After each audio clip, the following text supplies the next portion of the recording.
Xenoblade Chronicles 3 was a fascinating journey in a war-ridden world covered with absorbing atmosphere, memorable and actually developing characters, unique and catchy soundtracks, smooth gameplay, and one of the best JRPG casts that we could ever see and experience. Of course, I have some critiques about the villain side and by some of the chapters, but the ending redeemed itself so much that it left me with its own mark. Xenoblade Chronicles 3 is one of the Game of the Year candidates that can clash against Elden Ring and probably God of War Ragnarok if everything turns out fine, and when compared to last year's RPG winner Tales of Arise, it is the best RPG title of this year. Hello everyone, I'm Arcadenaut here, and right after I finish Xenoblade Chronicles 3, I will be speaking about what it offers. You don't have to play the prequels to enjoy Xenoblade Chronicles 3, so you can just start with this one, and if you like it, then choose to either to play the first Xenoblade Chronicles or the second, or just watch my videos about those games and then decide. どうしたのセナ？ゆうべずっと考えてたの。 Xenoblade Chronicles 3's world is covered with an endless war. Each soldier has a lifespan of 10 years. From their birth to death, they train to go into the battlefield, destroy their enemy to steal their life energy to supply their own colony. In this world, Keves and Agnes forces are in an endless war, killing to survive, surviving to kill. Keves forces reflect the first Xenoblade Chronicles world Anis races, and Agnes reflects the second title, so you find yourself where forces from the two titles clash with each other, until a group of 3 from each side are bound by fate that would change the world forever. Our Keves side protagonist Noah is an Overseer who performs a ceremony with his flute, guiding the dead soldiers' life energy to the rest and also to their queen. His childhood friends Lance and Uni are trustable companions, and these trio never separates even if the situation is dire. During one mission, where they need to observe a mysterious energy, they encounter with mechas that they have never seen before and people that they never know that they existed. They were old, had wrinkles over their face, and lived longer than 10 years. During this mission, they meet an Agnes group of 3. Mio is also an Overseer like Noah, strong but young Senna, and tactical man Taion. These 6 warriors fight in order to survive, fight to subdue their feelings of revenge and hatred against the other faction.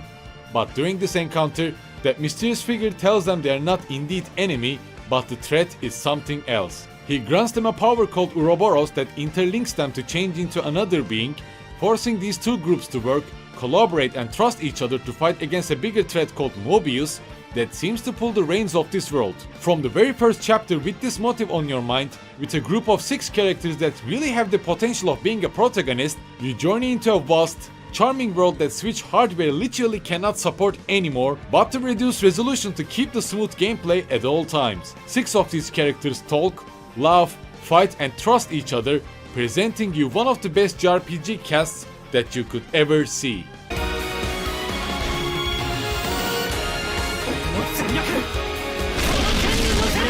With each character having a unique class, Noah and Senna as attacker, Lance and Mia as defender, and Taion and Uni as healer, they each form interlinked with each other to turn into Ouroboros for a specific time to deal extra damage, heal or tank aggro, but besides that, they can also fight all together 6 of them, and players can change from one character to another however they wish to. This makes the combat so smooth that you never get bored of it.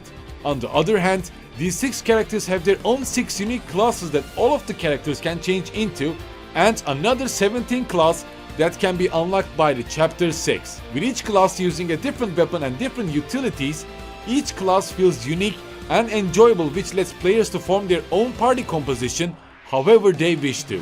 There are heart healing classes with different weapon and appearance, heart defender which can nullify enormous damages with a skill, and attackers which can use bows, flaming lances, or dual wield rapiers.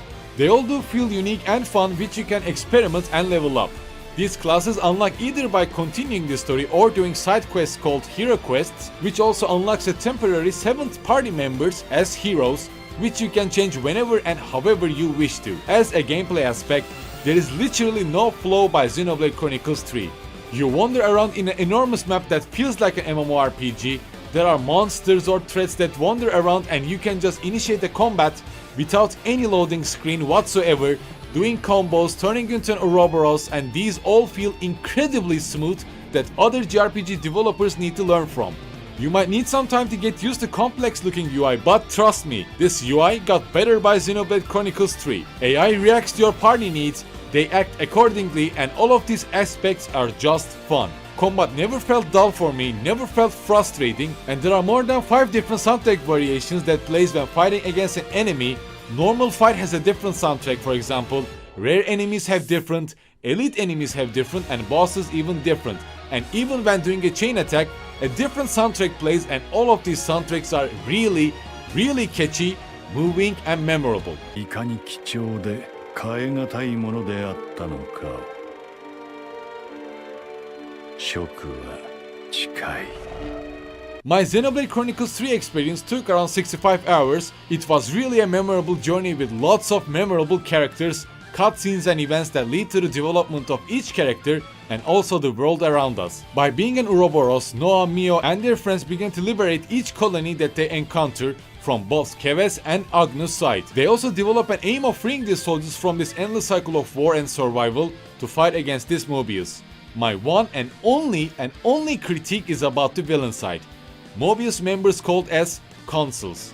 These are basically like overseers of colonies that have no motives, no depth and no interesting point in my opinion, and nearly each and every consul that you will fight will act with a chaotic evil alignment. Only one of them justify their behavior, but that will be a huge spoiler to mention.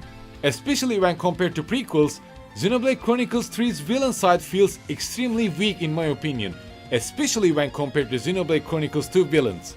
They each had a motive, they each had difficulty in their life, aims and goals that can be sympathized at some points. But by Xenoblade Chronicles 3, to be frank, the ending sequence kinda redeemed itself, and only by the ending cutscene I felt like I would also turn into Mobius at some point. But up until the ending cutscene, they really felt weak and uninteresting, especially when compared to prequels. So this is the only flaw that I can say about Xenoblade Chronicles 3. And also I really wanted to see some explanations about Xenoblade Chronicles 1 and 2, but again, this aspect is only for fans, so I don't see it much as a flaw. As I mentioned before, you don't really have to play the first 2 titles to enjoy this. If you like what you see here, if you are interested in Xenoblade Chronicles 3 with this video, go and give it a try. During my 65-hour gameplay time, I nearly did all of the side quests until the start of chapter 5, began to leave some side quests that bear no importance to the world or the story. Hero quests are especially quite interesting and also have cutscenes that bear importance to either main story or the world itself, but some of the side quests are just there for the people who doesn't have enough of Xenoblade Chronicles 3. You even fight against these consuls and liberate colonies by these hero quests and also unlock new classes, so yeah, go and do it. I think with Xenoblade Chronicles 3 I kinda developed a new habit. A habit of doing side quests that would only reward me in some way, either by a story sequence or just something, but leave the side quest that feels like a waste of time. And also I would like to mention the writing of each main party member and compare it with Final Fantasy XII if you allow me to. So by the Final Fantasy XII, nearly each party member feels like a protagonist but change the roles of main character by some event. Sometimes it's Juan, sometimes it's Baltier, Basch or Ash. This changes, and by each change, I felt like it also prevents the developments of these characters, leaving them half finished by the most of times. Here we have 6 different characters. Although Noah seems like a protagonist, he is being completed by Mio, and Mio is completed by Noah. Each character's Keves or Agnus counterpart completes them, which makes the whole story and the character design even more meaningful and deep. They're like a half of red and green apples. They are different, but they need each other to become an apple.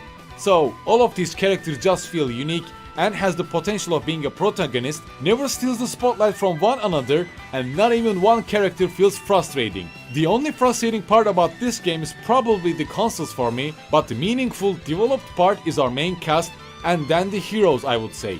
It's been a while since I played a JRPG like this, and before Xenoblade Chronicles 3, I think I felt this by Persona 5, both in terms of smooth gameplay and character developments. Xenoblade Chronicles 3 is a remarkable experience that pushes Switch hardware to its limit. Even though it's an open-world action JRPG game, the smoothness never disappears but sacrifices resolution to stay stable, which is inevitable unless a Switch Pro or something like that launches. Resolution does indeed turn into a mud by some occasions, but again, it never affects your gameplay in most of times, but actually made me wonder how would Xenoblade Chronicles 3 would look like with better hardware.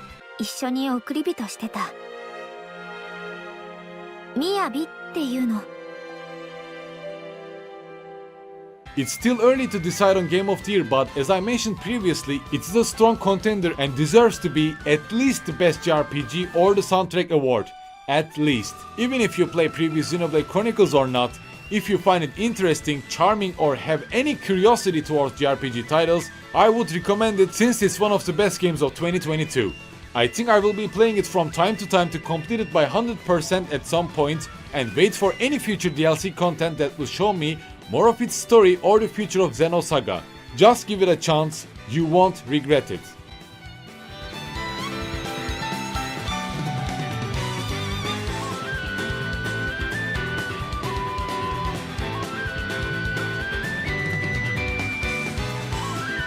Ma, 落ち着いて飯でも食ってけや。